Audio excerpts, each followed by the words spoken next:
Verifying your Bybit account is a crucial step to ensure the security and integrity of your transactions. This tutorial will guide you through the verification process in a quick and easy manner.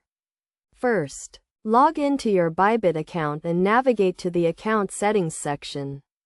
Here, you will find the verification option, which is usually labeled as Know Your Customer or KYC.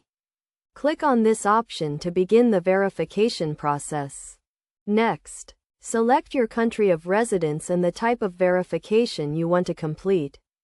Bybit offers different levels of verification, including basic and advanced. The basic verification requires only your name and email address, while the advanced verification requires more detailed information such as your address and government-issued ID. To complete the advanced verification, you will need to upload a clear photo of your government-issued ID, such as a passport or driver's license. Make sure the photo is well lit and all the details are clearly visible.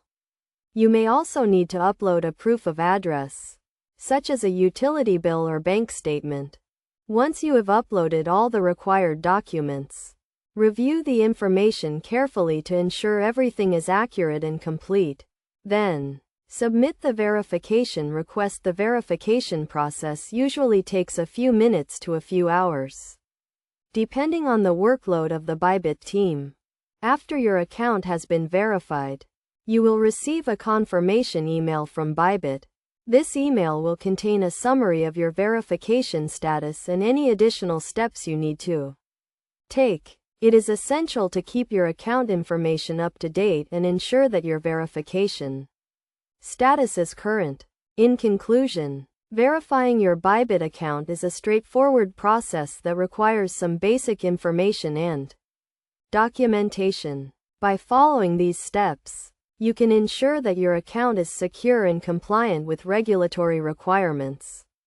Remember to always keep your account information up to date and monitor your verification status regularly to avoid any potential issues with your transactions.